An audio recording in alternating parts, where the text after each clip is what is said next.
technology still only encodes process or procedure, there's going to be a complementary component that resides within the human users, within the community members. It's going to include things like norms or substantive judgments about how the affordances of the technology are used within a particular context. And so we can't just look at the tech, but it's important to understand that that technology, if you think of it as these kind of shared databases with cryptographic enforcement of the rules on how those databases are mutated, as really basic building blocks for higher order structures. And that design freedom associated with writing smart contracts and composing smart contracts into higher order ecosystems does provide us a lot of opportunity. And to be totally honest, I think we're still doing a lot of recreating things that are familiar to us. We haven't really yet probed the kinds of organizational structures that are made possible by this organic compositional ecosystem design.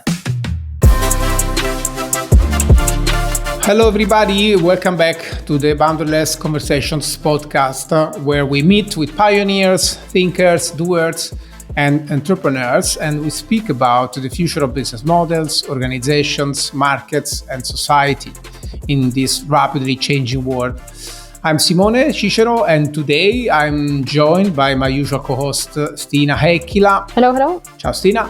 And we're also joined by Michael Zargham, founder and CEO of BlockScience, board member of the Metagov Project. Michael also holds a PhD in systems engineering from the University of Pennsylvania, where he studied things such as optimization and control of decentralized networks. And he's also working with the Crypto Economics Institute at the University of Vienna. Today, with Michael, we are going to talk about the role of some new technologies enabling, I would say, a new approach to some kind of complexity-aware approach to organizing that picks from cybernetics, for example, and basically large-scale systems engineering. So, Z, like you suggest to be called, I hope you will enjoy the conversation with us. It's great to have you, and welcome. Thank you so much for having me.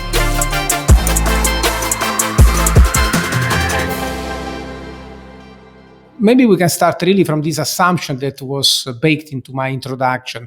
So are these new technologies really making it possible for us to approach organizing in private and in public? So, for example, building corporates in a certain new way, or writing policies and enacting them into society in a radically new way, for example, can finally really pick from the story of cybernetics or large-scale systems engineering. Is it really something new possible today that we can obtain from these new emerging technologies? Z? I will start by saying that I think that the new technologies are providing new affordances and that those affordances create new opportunities. But I will probably start by describing the ways in which I don't think that they're new before we get there.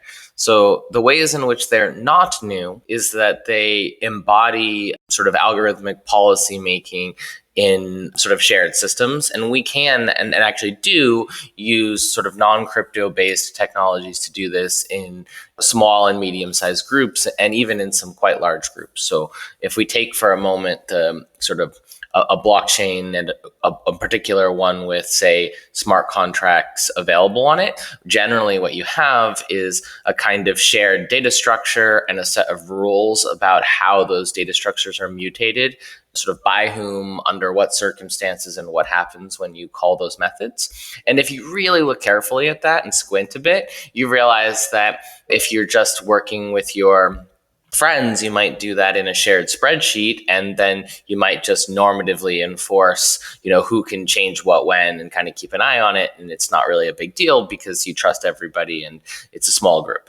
As that set of people who are sharing that information footprint grows, you might move from something that was just a shared spreadsheet that more or less everyone can edit to something with permission controls on it, to something with much more specifically codified rules about who can mutate what when. You might move to a custom piece of software. You might move to a tool like a SaaS product for which you can configure the policies and rules, but then you're trusting the SaaS product service provider to execute the rules that you've made. And then as you sort of move up and up this track to things that are more and more, let's say, like sensitive, both in the terms of whether the users can mutate the system in a certain way, or the people who are administering that system can mutate it in a certain way.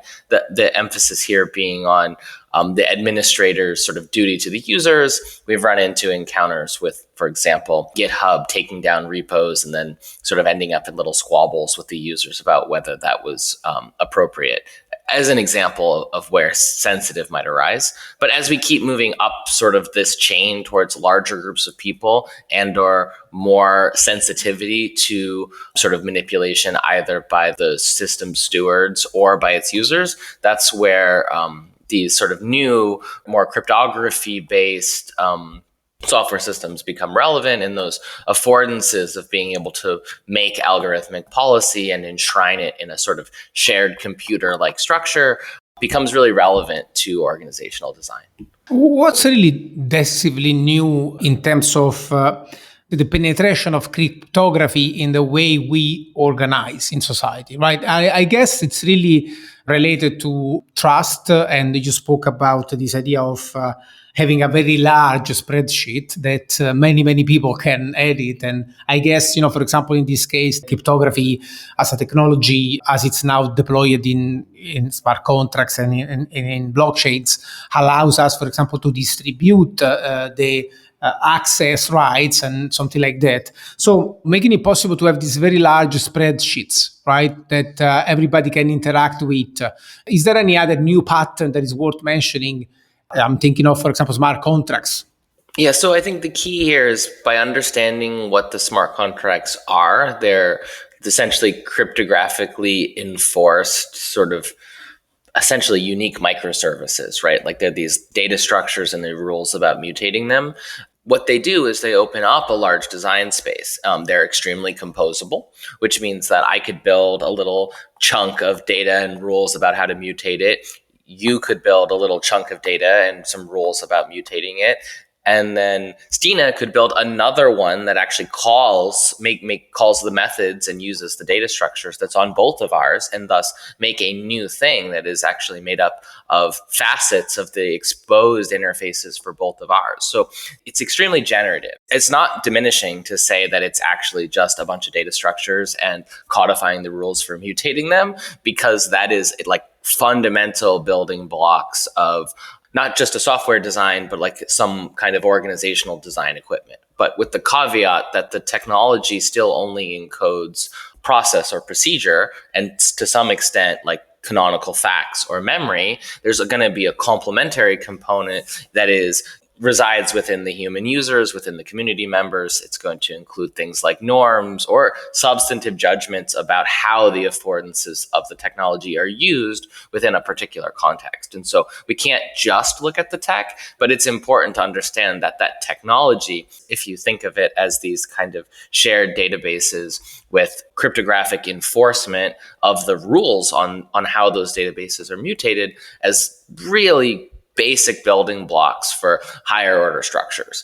And that design freedom associated with writing smart contracts and composing smart contracts into higher order ecosystems does provide us a lot of opportunity. And to be totally honest, I think we're still doing a lot of recreating things that are familiar to us. We haven't really yet probed the kinds of organizational structures that are made possible by the organic compositional ecosystem design. First of all, I want to double click on the question of composability and modularity, which seems to be a common thread through many of the conversations we are having with people that are either marginally involved in the crypto space or in general looking into the most advanced technologies and application of technology nowadays. Essentially, three things that emerge from these new enablers and new affordances that you speak about. There is shared data with regulated access. There is self-enforcement or self-execution of contracts. And then there is this idea of composability. So when you were speaking, I felt like, we're moving from letting people design on a blank page into designing on a blank page with some kind of squared guideline. as you have when they're kids. When kids go to school, they have these guidelines, and now basically can design stuff that is natively integrable, natively composable. What are these new, currently non-familiar possibilities that we have thanks to these affordances in designing the next generation of institutions, both in public, private, open, or whatever? So what kind of new things can we envision?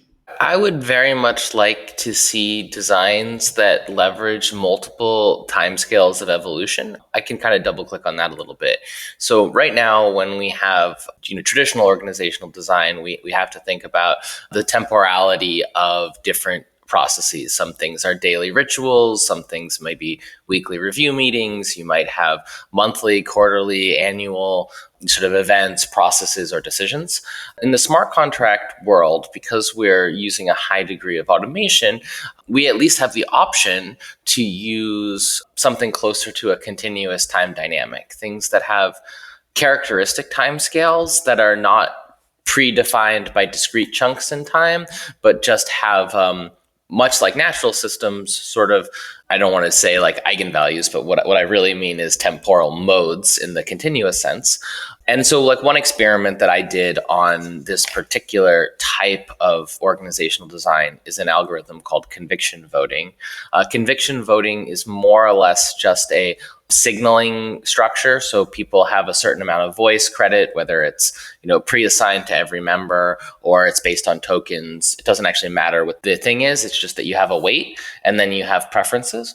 And if you express preferences, so you vote for things, you're basically charging up an action potential on the thing that you voted on over time based on there's a coefficient in that algorithm. It's called alpha. It's got sort of a half-life-like character to it. And it sort of determines the rate at which your broadcast preference charges up. And you can change your broadcast preference whenever you want, actually. So if your friend convinces you of something and you change your mind, you can switch your signaling and you'll sort of discharge the thing you had previously signaled on and charge the thing that you're signaling on now. And that is very much like, I refer to it as sensor fusion, because if you have lots of people doing this all at the same time and they are changing on different moments, there's not like a fixed window for voting, but rather they're moved to change their mind, they simply can. The integrator, the discounted accumulator in it, basically absorbs and integrates all of the information that's noisy across space and time into signals across the things being signaled upon. So it takes some of the high frequency noise out and gives you a slower moving signal, and we can use that for decision making. In the implementations of conviction voting that exist, they're used for participatory budgeting, and there are trigger thresholds. So if you accumulate enough signal behind a particular funding proposal, the funds get issued to the fundee, and the particular amount of conviction or energy that needs to accumulate behind a specific proposal is determined by how much the shared funding someone wants. So the less of the communal funding pool you're proposing for, the less conviction needs to be accumulated in order for that proposal to pass. And that manner of sort of participatory budgeting has been used by a DAO called OneHive for some years now, and it is currently in use by the Token Engineering Commons and I believe a few others. There's a template that OneHive built called Gardens that has conviction voting as one of its available building blocks. But the reason I bring this one up is because it was originally created in a large part to demonstrate that there are things in the design space that are a little different from the things that we most commonly use and even call voting. That is, of course, not a sort of magic wand answer. It's not the right fit for every participatory budgeting situation. But in DAOs, there's often an extremely duocratic modality where people want to get out of each other's way and just give them space to build. And so it made a mechanism for the community to sort of do a kind of consent-based participatory voting, where if you built up enough weight behind something, it would pass without necessarily grabbing everyone's attention and calling a vote. Can you make an example of how these, for example, could be used by an organization in a certain context? For example, with conviction voting, which is one of these let's say, primitives that are extremely modular now. You can mount on top of each other, and that's, I think, also part of the thesis of the Metagov project. Maybe you can also double click on it later on. Sure. I mean, it's funny because I was attempting to use that as an example. I specifically the accumulator function, which is a continuous time process with a natural timescale, which is, again, this kind of unintuitive thing because it's not common in organizational design, is possible in smart contracts. And in, say, the One Hive DAO, it's their mechanism for participatory budgeting. So you take your basically token weighted voting in their case, and you broadcast your preferences across the proposals that are outstanding. And then when enough people over enough time support a proposal, it passes, and the funding for that proposal gets sent to the proposers, and they can proceed with whatever project that they were asking for funds for. It's really, concretely just a participatory budgeting tool, and it's used in a particular kind of community where their desired experience is not a lot of friction, that they want to be able to get funds to the people who need them without having a lot of bureaucracy or a lot of discussions. They can kind of locally whip votes with their friends and say, hey, I really want to do this thing. Like, you want to support me? And if they do, there's a temporal element. It has to charge up. But part of the reason it has to charge up is to make sure that people really do have conviction in that. If they then change their mind or shift their voting voice elsewhere before the critical threshold is reached, then the proposal doesn't pass. So it places a little bit of a temporal element, and it's that same temporal element that gives the whole system a natural timescale. In tuning it, you can tune up that sort of charging up factor to make things pass either very quickly or, potentially take weeks to pass if you're talking about potentially larger sums of money. The conviction voting algorithm is one of the, quote, pillars in something called the Gardens, which was a template created by a community called One Hive. And in the Gardens, they have several other components that are sort of available and work together. Probably the most important one, in my opinion, is the community covenant. So One Hive has a sort of content addressed, meaning sort of cryptographically hashed or named file that contains their sort of mission and values. It's a type of constitution that says sort of what they exist for. And that object is what they call the community covenant. And when you join that community, you sort of sign a transaction that is essentially signing your consent to abide by that constitution within the community. So that's one of the pillars. Another one of the pillars is called decision voting, which is a much more conventional voting. When you need to hold a vote to say, change the constitution. If you were to actually go in there and want to make an edit to that file, then you would have to basically propose that amendment as a proposal to decision voting, and decision voting is a relatively high quorum sort of standard voting procedure. I think it has both token weighted and non-token weighted variants, depending on how you configure the software. And the sort of fourth thing is they have a court system or a dispute resolution system called Celeste. And the part of the reason they have that is because if someone makes a proposal, say, to the participatory budgeting, the conviction voting piece, and other people within the community view it as potentially conflicting with the sort of values of the core mission of the org per the community covenant, then there's a mechanism to sort of challenge it, which is different from saying, hey, I'm voting no, in the sense that I'm voting against this proposal. I'm, say, challenging whether it falls within the mandate or the mission of the org, and that would go to the dispute resolution protocol, Celeste. And so you end up with these sort of four components: the community covenant, the sort of court system / dispute resolution protocol called Celeste, the decision voting, which is, again, a more conventional voting mechanism, and conviction voting, which is used largely for participatory budgeting, together within an app that allows you to sort of navigate those mechanisms and allows a community to coordinate. And there's a handful of communities on the Gnosis chain that use that particular pattern. And it's just something I've been watching because I worked on this conviction voting algorithm, and I had used it as a case study in one of my cybernetics and DAOs papers. One key message that I bring home from this initial part of the conversation is now, as a designer, you can mess much more with incentives, right? To incentivize a certain behaviors. So, for example, conviction voting incentivize a certain type of decision based on convictions. As you said, it's like you are programming the way to interact with a decision, which is an element of organizing, embedding inside this primitive certain values, for example, that your organization chooses to embody, right?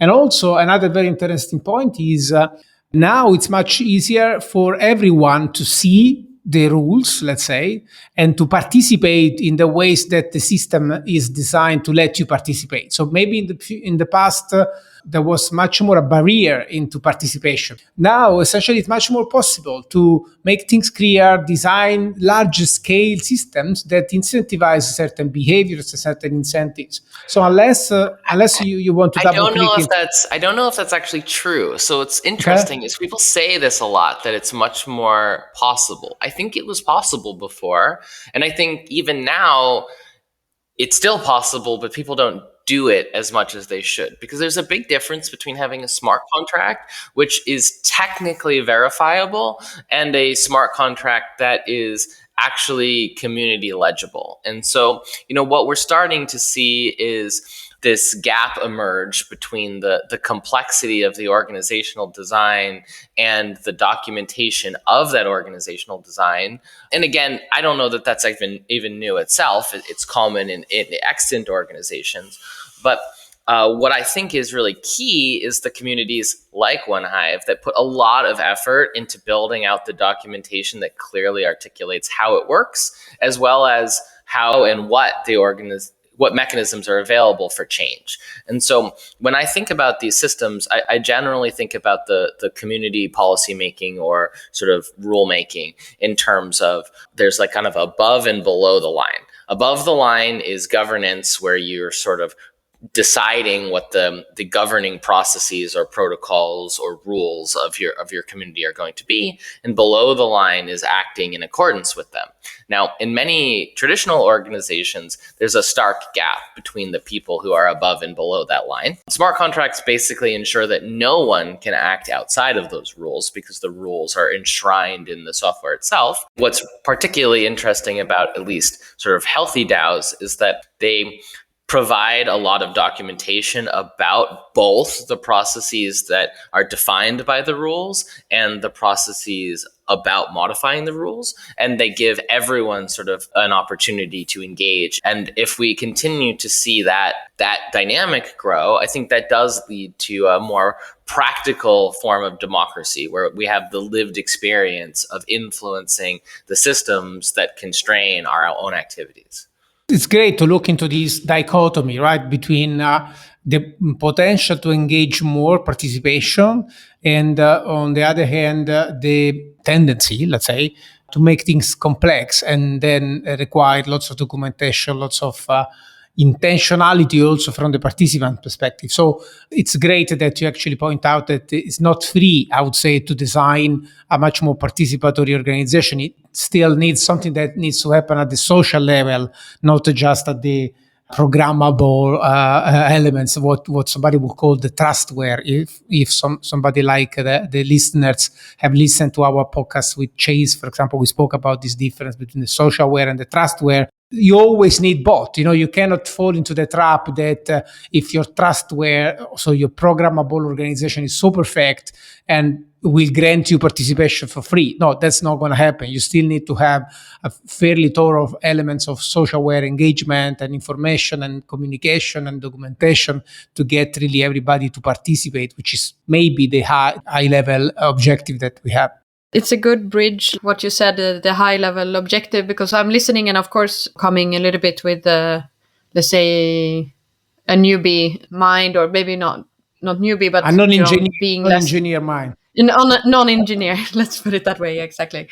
So I'm thinking about your titles, Z, like systems engineer, and everything that you've talked about, these mechanisms. It's quite clear what these mechanisms allow. And what I'm keep coming back to my mind is like, okay, but for what then? I think you said now in the end, that you create this lived experience of democracy and being able to participate. So it's clearly like an objective sort of in itself. But I'm also thinking more in society and in transitions and in the bigger complex systems that we are living in. Like, do you need to set a direction for this kind of work and all these people collaborating? They have the ways to do so, but how Yeah. do So yeah. why? First off, I'll note that I think that the why is very much local to a context, but I'm going to 100% agree that animating purpose is a critical element to an organization. So it's not, you're not just organizing for the sake of organizing. I mean, you could do it, in which case it might be sociality, which is the purpose, and you're engaging with friends and whatnot. But like, setting pure sociality aside, like, I generally view the effort to design an organization emerging from some animating purpose. And I'll put a pin in too much technical detail on animating purpose, but I will sort of flag it with 2 pointers. One is, I find it very useful to look at the cybernetics literature, viable system model, Stafford Beer, and some of that literature that I think was referred to briefly earlier, as a place to read about sort of the role of purpose within designing. But the other pin is, more recently, I've done some work on animating purpose with a friend named Eric Alston, who's worth looking up. He's institutional economist and constitutional scholar. But to make this much more practical, I'm currently working on an organization which is a data trust or a data DAO with a large tech company, actually. And the animating purpose of this organization is to make data contributors, sort of human users, first-class citizens within a particular data economy. That project is called Delphia. It involves basically an investment app that is soliciting data from its users to participate in basically enriching their own ability to invest and make money for the same traditional finance, not DeFi. Basically, but enriching their capacity to make bets in the stock market that in turn the users benefit from. But those users are being asked to provide large amounts of potentially very valuable sort of first party data, like directly from the users, not necessarily buying data on the market. And the thing about that kind of system is that right now our economy runs on data. It's largely a kind of gnarly surveillance machine, and people are really the natural resource being mined. They're not first-class citizens within the systems that use the data that's created through their day-to-day interactions. And so this particular organizational design is a complement to a larger system. So you have this compositionality. The larger system includes a tech company, which could be thought of as a data grid, and a hedge fund, basically, that's responsible for monetizing. And you've got this, new interface to this community of people giving data.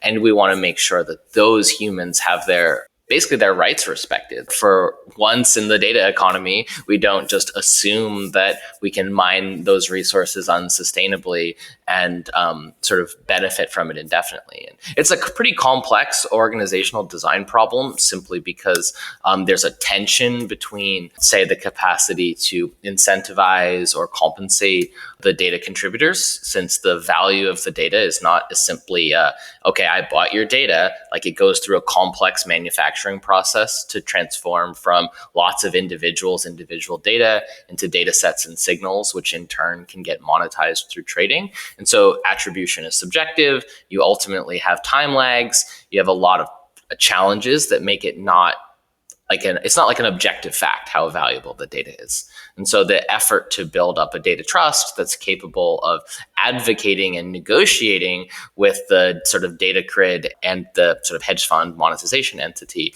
is the purpose of this organization. And I'm in the process of constituting it with my friend and colleague, Eric Alston, who I mentioned earlier. We're writing the constitutive principles and working with lawyers to create a legal entity that will actually wrap this sort of community org that's, again, its purpose is to give people a platform to have their voices heard within the particular data economy that is being instantiated. It feels like these new approaches, these new technologies give us the possibility to design as systems, right? There is this paper called Design as Participation that I always refer to, which essentially pushes us into the perspective of looking into the system we are designing as we are participating in it. So not as owners or shapers or whatever, but more as part of the system. For example, when you say you're building the legal entity and so on, so it makes me think that we don't have these legal entities because we never design things as systems. We always design things from the perspective of one particular entity trying to exploit the situation to generate certain advantage. So maybe we are finally stepping into an age of design as participatory systems where we cannot solve these tragedies of misaligned incentives. And if yes, what is the responsibility of the designer? First is, I do think that we have an increase in the frequency of participatory designing as participants. I actually associate this to Danilo Meadows and sort of dancing with systems, this idea that you can't control these things, you can only interact with them, and that as a designer, we need to be humble in order to actually have success. Sorry, just a little interruption, because exactly, you mentioned Donella Meadows, and I was thinking as you were speaking, how can we be designer of mechanisms without being mechanistic, right? 100%. So, one of the ways that I think about designing without being mechanistic is thinking about holding space. So like if you're too mechanistic, you're trying to create deterministic outcomes. You're like, this will happen, that will happen, that will happen. When you're designing for something that has like a livingness to it, then actually the tricky part isn't the stuff that you assert, it's the stuff that you don't assert. And so you can think about it as like structuring space. You're creating, an amphitheater, right? Most of it is empty space. Sure, you're providing some structure, but it does very little to force a particular activity. So as a designer, you're providing enabling constraints, but you're doing so in a way that is ideally maximizing for sort of the expressivity while minimizing the sort of risk of, say, harm or misuse or what you would consider abuse, and actually being willing to sort of leave space for the unknown is a big part of what is differentiating really mechanistic design, which a really concrete example is like a people mover, like, in the airport versus like even a hallway. Like you could have an art exhibit in a hallway because the hallway still is not so imposing. Whereas like a people mover would quite literally mechanically moves you down the hall. So it assumes that the only thing you could possibly want to do is move along it, and it literally carries you, versus, again, just creating a long, narrow space. And so start trying to like build intuition for the differences between things that are more sort of open or multi-use, or things that might need to evolve over time or get used differently in a future context or by different users. At least for me, that's the kind of mental tool that I use to try to stay away from things that are like overly mechanistic. Right. Can you maybe just double click into the role of the designer, right? In terms of both the risk of ending up with these anti-patterns that you mentioned before, like surveillance or things like that, and also what's in for the designer. So why should I design a participatory system? I think I have three things that I need to hit. Let's see if I can. I want to talk about engineering and sort of civil engineering. I want to talk about hard-fought simplicity. And I want to touch on sort of like engineering ethics. So I'm going to see if I can get to those three things. The reason that I like thinking about it as digital civil engineering is because I come from an engineering family. My dad's a civil engineer, and I grew up in a household where he's a public servant. He works for the New York State Department of Transportation, and I got to see relatively firsthand this sort of process through which you would sort of identify the need for, in his case, he designed bridges. The sort of need for a bridge emerges from the sort of existing, the state, the jurisdiction has processes for determining and allocating budget and saying, hey, we're going to need to build a bridge here because the transportation network needs to be able to move people, goods, etc., along this particular dimension. But that goes through a process of design that leads to something that is going to meet those needs that were specified. The designs are done by very technical people with a very deep degree of expertise. There's a degree of sort of regulatory oversight in terms of who is allowed to sign off on these things, what's acceptable in terms of a bridge. Like, there's a massive amount of technical complexity, but at the end of the day, what really matters is the sort of properties of that bridge. Like, how many lanes does it have? How much traffic can it move through it? Is it safe? Is it well maintained? And so an everyday human driving their car over the bridge is not going to think about all of the technical complexity. They're just going to engage with the properties or the affordances of that technical thing. And so I use that as a sort of example for this hard-fought simplicity thing, because honestly, like, bridges, especially in the Northeast, they have elements that you probably aren't even aware of. Things like plates that expand and contract in temperature to make sure that the bridge remains safe despite the changes in temperatures over the seasons. It doesn't break down and crack. These are things that most people don't need to think about, probably shouldn't need to think about, and nonetheless that they benefit from the technical depth and the oversight that went into the sort of production of that shared infrastructure. And so if we think about like organization, like org tech as institutional infrastructure, then we can imagine that there's places where lots of detailed design might go into either a specific bridge or a pattern for a type of bridge over time. And we say, okay, cool, these things are robust and reliable. They have properties that we can trust and respect to meet the needs of people. And ultimately, that technical complexity gets kind of boxed away from the end user, not because they shouldn't have the right to say, go read the plans. They're generally on file somewhere, but they shouldn't necessarily be expected to understand all of the details of the implementation. What really should matter to them is where the bridge is. Basically, is it large enough to meet the needs of the community that it's serving? Is it safe? Is it, maybe some of the traffic pattern information is particularly relevant to the people using it, but like the detailed structural engineering and or, bridge, like detailed bridge engineering work is really not something that they can or should need to engage with. And even if they do need to sort of feed back on that system and say, hey, this isn't working for us, or it's not what we needed or wanted, they're not going to do that at the level of the specific bridge implementation. They're going to do that at the level of the properties or affordances of the bridge. So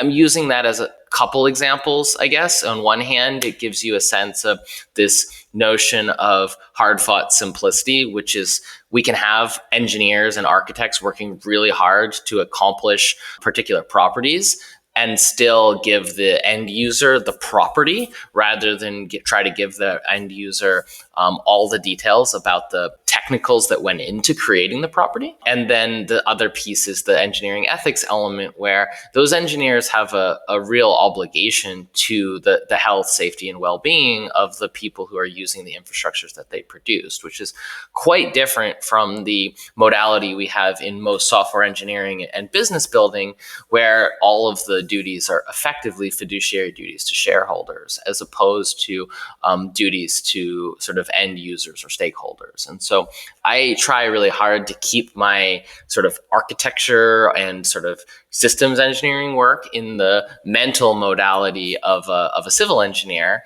And in doing so, sort of mapping out stakeholders, potentially several orders of stakeholders, like people who are directly impacted or indirectly impacted, and how the things that we're designing bear on those people, as well as including meaningful feedback loops. We sometimes joke about a qualitative, quantitative sandwich in my team, where like you have the qualitative work is the bread and the quantitative or technical work is the meat. So on the the first half of the bread is basically really understanding context, going into an environment and understanding, who the stakeholders are, what's the purpose of the system, and things that are fundamentally in this sort of subjective intersubjective regime that you have to go talk to people to understand. Then you can kind of take the requirements that you develop to refine a technical design that actually meets those needs and potentially get it deployed. But then after you finish that technical work again and you've deployed the thing, the back half has to be another sort of more qualitative or social scientific activity, which is like, is this really meeting your needs? Is it continuing to meet your needs? Like, is this what you wanted at all? And so you end up with basically the social elements as both the beginning and the end, and the technical elements exist basically to close the gap between the wants and needs on the front half and the outcomes on the back half. And then you can imagine continuously iterating, not necessarily fast, meaning, we're not updating things like bridges constantly, but we are, maintaining them, taking them through end of life, building new ones. Like our technical infrastructures should be under constant monitoring, revision, and updating. And I think the same is actually true for our institutional infrastructures. And one of the reasons that we get challenges is because a lot of communities think that once they get the right process, procedures, software, or other institutional infrastructure, that it's just set forever. And in truth, these are like the kinds of things that need to be evaluated and revised over time to make sure that they remain fit with the needs of that community they're serving. That's really interesting. I think it brings up totally different approach to designing and building initiative, which is a bit more resonating with that of a civic servant, not that of an entrepreneur as we used to look into. So maybe, it's like, and especially as you speak often about infrastructures, for example, institutions. It's like, we are kind of entering an age where it's going to be more possible to design institutional initiatives that are much more, actualizing whole systems instead of just actualizing our own interests. And therefore, we need a different ethics as designers. We kind of had to embrace more like a civil servant ethic than a traditional private LTD, limitedly liable entrepreneur. What do you think? Yeah, so I agree, but I want to extend this a little further because we're still talking about now in terms of this polarity between private and public sector. So I did very much bring with me the lineage of engineering in the public sector sense, and I am using it as a foil to the sort of corporate, sort of private sector profit maximization sort of sector. But actually, there's a sort of third sector, and it's the one that I actually really ascribe to. And I really like this terminology from Sarah Horowitz, mutualism. But so the sort of mutualist or sort of third sector here is something that's more fundamentally community driven, more fundamentally purpose driven. And in this sort of purpose driven modality, we're not necessarily looking to a sort of corporate model or to a state-based model of design. And we're looking to our, again, I guess I use the term, our communities of practice with shared mission. And so as someone who's, say, helping to create a DAO or helping to create a new cooperative organization, what I'm really looking at is who is the mass of stakeholders within this particular system, what is their animating purpose or goals, what are their financial constraints. So I tend to look at organizations' finances not as goals, but as constraints, meaning they have to produce enough revenue, money to continue to act, to live. Sort of like an energy analogy in a biological system. You have to go eat, and you don't just exist to eat. You don't see arbitrarily, sort of fat organisms just like sitting around. You see them running around and doing stuff and whatever it is that they want to do. But they still need to maintain enough resources to survive. And so, I'm looking at these organizations from this perspective that they're going to need to have endogenous sort of revenue production models. They are able to live, whether that's, providing services that get paid for, or collecting dues, or, you name it. But you produce some sort of economic engine that allows it to persist. But then you don't use that economic engine to get more money. You use that economic engine to pursue an animating purpose or mission.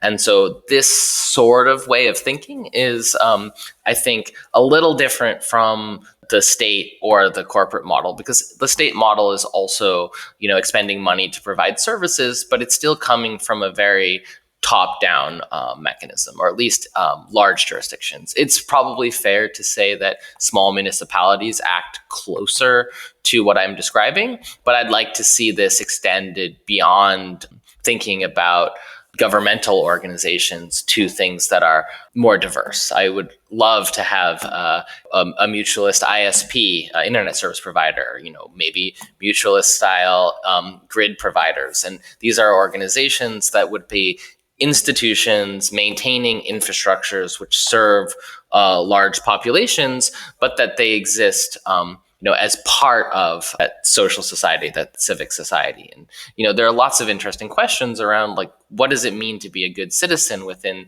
systems like this? In particular, because attention is a scarce resource. And, another trap you see a lot of people falling into is expecting everyone to participate in governance all the time, but good faith participation in governance is hard. It may be more realistic to say you're going to live in a sort of pluriverse of communities, each of which is attending to the various resources that you depend on in your life, or that you choose to participate in your life. And you're going to decide which ones you allocate attention in to be a sort of contributor, maintainer, governor type. And others, you're just going to say, oh, you know what, I trust the people who are going to do that.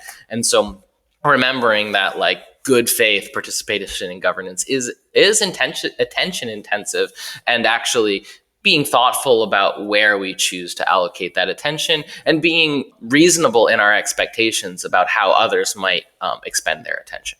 Thank you so much, Z. I have been quite quiet in this episode. I think I was sort of... I think we have to put a label, like, only for engineers in this episode today. Sorry.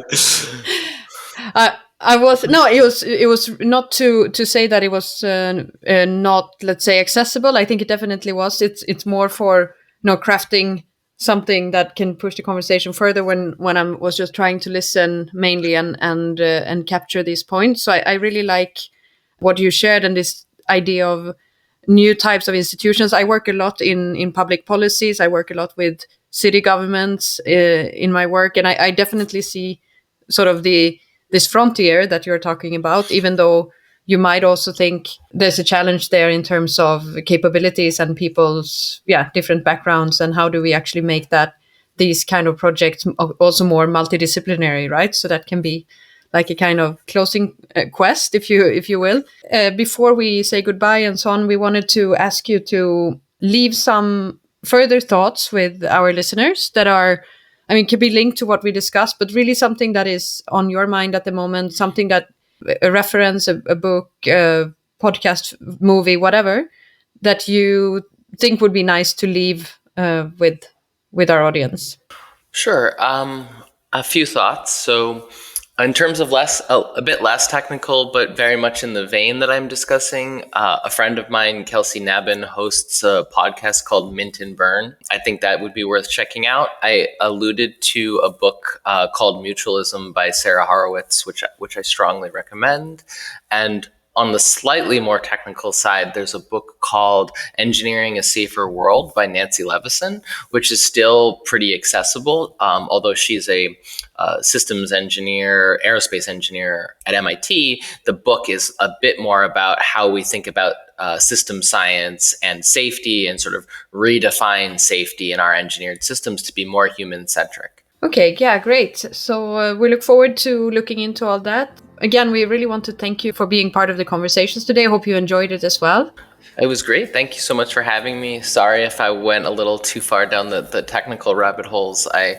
You guys met Jeff. He's like one of my main collaborators for sort of toning it down. Right.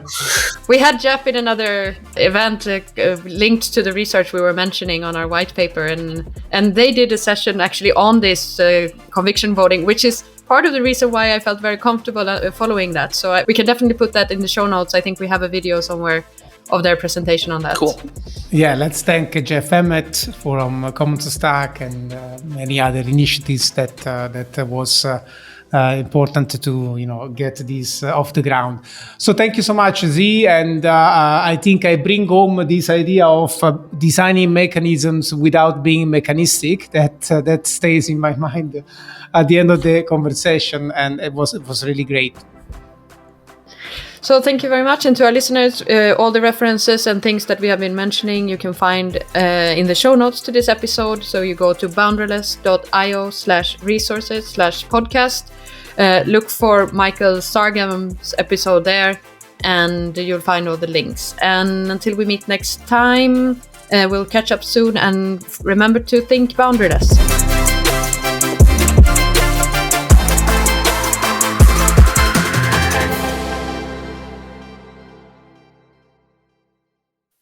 I think it's really telling that to really venture into the future of organizing in this way, there is some level of technical complexity that needs to be revealed, needs to be co-designed, needs to be collectively managed. It's really, pointing out that the future of organizing, again, it's not going to be administered to us. We have to engage with it at a different level of complexity. You need different roles. So really, overall, a very telling episode. It's great. The key learning for me in this one was probably this idea of transparency and complexity, and how crypto and blockchain helps to make complexity transparent, and therefore sort of blur the line between what usually has been sort of hidden complexity of organizations.